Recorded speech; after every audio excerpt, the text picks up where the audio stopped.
warahmatullahi wabarakatuh. Sebelumnya perkenalkan kami dari 11 yang ketiga dan kelompok 3. Perkenalkan nama saya Rega Nur Majid. Perkenalkan nama saya Lina Desetiana. Perkenalkan nama saya Cianisa. Perkenalkan nama saya Taufik Mahendra. Di sini kami akan menjelaskan tentang polutan dan limbah.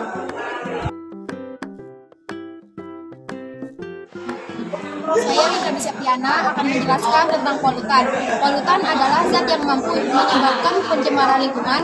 Suatu zat yang dinamakan sebagai polutan jika memiliki kadar berlebihan serta mengganggu keadaan sekitarnya.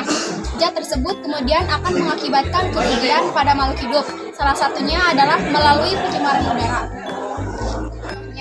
Apabila dalam keadaan normal, karbon dioksida memiliki manfaat bagi tumbuhan. Tapi jika berlebihan, maka akan membuat udara menjadi tidak sehat untuk dihirup. Contoh lainnya adalah asap kendaraan, asap rokok, asap pabrik, atau kebakaran hutan, dan lainnya yang ikut memberikan polusi pada kehidupan manusia setiap harinya. Ada pula contoh lain dari zat polutan yang biasa ditemui ialah CO2, NO2, SO2, dan lainnya. Reboisasi sangatlah disarankan dikarenakan tumbuhan mampu menyerap polutan, khususnya karbon dioksida. Apabila tumbuhan di muka bumi berkurang, maka volume dari karbon dioksida di udara bebas pun akan menjadi tidak terkontrol. Hal ini tentu bisa berbahaya bagi keselamatan umat manusia.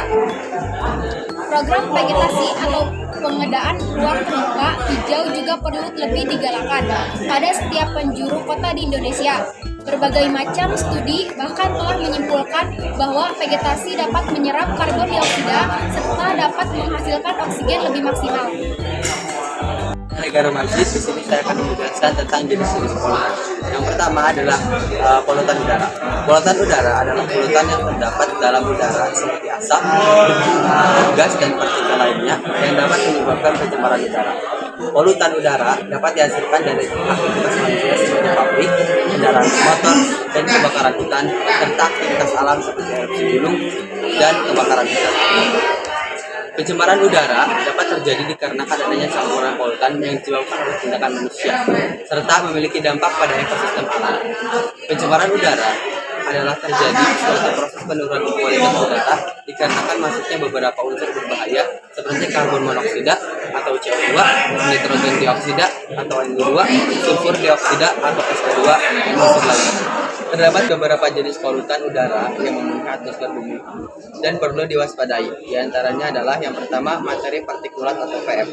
Mobil dan pabrik yang membakar bahan bakar dapat mengeluarkan limbah yang merusak udara. Ini terutama terjadi pada saat kebakaran hutan yang terjadi saat kemarau udara di sekitar kita akan dipenuhi dengan partikel PM dan cairan berbahaya yang mengisi atmosfer kita. Yang kedua yaitu sulfur dioksida atau NO2. Pembakaran bahan bakar fosil dapat mengeluarkan gas berbahaya seperti sulfur dioksida ke atmosfer. Gas ini juga dapat terjadi akibat letusan gunung berapi yang sering terjadi di Indonesia. Yang ketiga adalah karbon monoksida atau CO2. Polusi udara yang terjadi karena limbah pabrik dapat mengeluarkan zat karbon monoksida yang sangat berbahaya. Zat ini tidak berwarna dan tidak berbau, sehingga mudah dihirup. Zat ini dapat menghambat jumlah oksigen yang dibutuhkan oleh organ dan jaringan tubuh. Yang keempat ada nitrogen dioksida atau NO2. Nitrogen dioksida adalah polutan yang berbahaya karena ikut membentuk kabut fotokimia yang merusak kesehatan. Emisi berbahaya dari mobil, industri, bahan bakar fosil, dan kompor menggunakan gas dapat mengeluarkan gas nitrogen dioksida atau NO2 yang berbahaya. Kedua adalah polutan air. Polutan air merupakan polutan yang terdapat dalam air seperti bahan kimia, limbah domestik, dan limbah industri yang dapat merusak kualitas air dan menyebabkan kerusakan pada ekosistem air. Air yang dicemari oleh zat-zat polutan dapat menyebabkan kerusakan serta matinya ekosistem air yang tersusun dari makhluk hidup maupun tumbuhan air. Hal tersebut dapat didefinisikan dengan cukup mudah dengan melakukan pengamatan mengenai fenomena berkurangnya beberapa jenis spesies binatang air pada habitat aslinya. Polutan yang ketiga adalah polutan tanah. Polutan tanah merupakan polutan yang terdapat di dalam tanah seperti bahan kimia, limbah industri, dan limbah domestik yang dapat merusak struktur tanah dan menyebabkan kerusakan pada tanah dan hewan. Pencemaran tanah yang diakibatkan oleh polutan terjadi karena adanya limbah rumah tangga, kegiatan pertanian, serta pertambangan. Hal tersebut terjadi dikarenakan adanya mikroorganisme di dalam tanah yang tidak dapat mengelola senyawa organik, terutama limbah. Yang keempat adalah polutan cahaya. Polutan cahaya yaitu produksi cahaya secara berlebihan yang dihasilkan oleh perkotaan besar yang akan mengganggu aktivitas dari hewan nokturnal serta pola migrasi burung. Cahaya yang terlalu terang akan mengakibatkan gangguan penglihatan pada manusia serta akan berpotensi menyebabkan gangguan pada mata. Polutan yang kelima adalah polutan suara. Polutan suara merupakan kebisingan dengan kekuatan yang berada di atas 85 desibel. Contohnya seperti suara konser musik rock, suara laporan tanah, suara sirine, suara mesin pesawat jet, suara speaker ataupun sonar dari angkatan. Polusi suara yang ringan akan menyebabkan gangguan kecemasan serta perasaan tidak nyaman. Bahkan polusi suara yang cukup tinggi secara terus-menerus akan mengakibatkan hilangnya kemampuan pendengaran pada manusia. Saya Ica. Di sini saya akan menjelaskan pengertian limbah. Limbah adalah bahan pembuangan tidak terpakai yang berdampak negatif bagi masyarakat jika tidak dikelola dengan baik. Limbah merupakan sisa produksi baik dari alam maupun hasil kegiatan manusia. Limbah didefinisikan sebagai sisa atau buangan dari suatu usaha, aturan, atau kegiatan manusia. Limbah adalah barang sisa dari suatu kegiatan yang sudah tidak bermanfaat atau bernilai ekonomi lagi.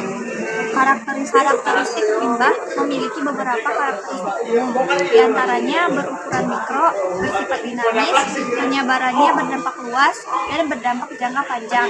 Dilihat dari jenis karakteristik, limbah dibagi menjadi 3, yaitu karakteristik fisik, kimia, dan biologi. Perkenalkan, nama saya Taufik Abdillah. Saya akan menjelaskan tentang jenis-jenis limbah.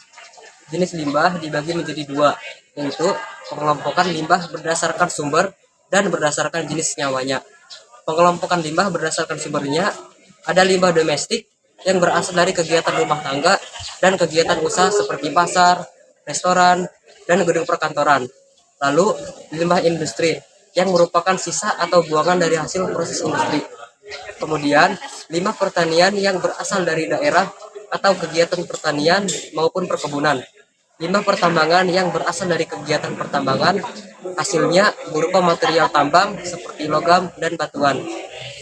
Ada juga limbah wisata, misalnya dari sarana transportasi atau tumpahan minyak dan oli yang dibuang oleh kapal dan perahu motor di kawasan wisata bahari.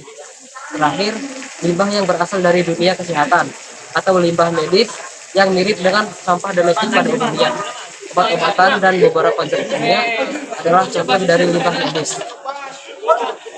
Kemudian yang kedua, pengelompokan limbah berdasarkan jenis senyawanya. Dibagi menjadi 3, yaitu pertama, limbah organik.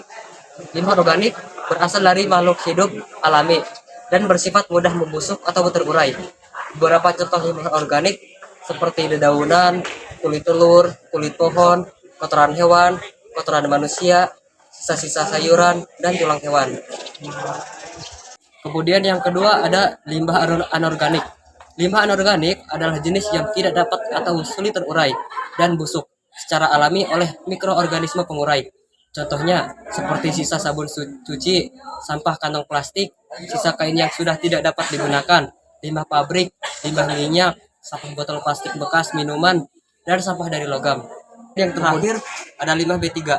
Ada limbah bahan berbahaya dan beracun, yaitu B3.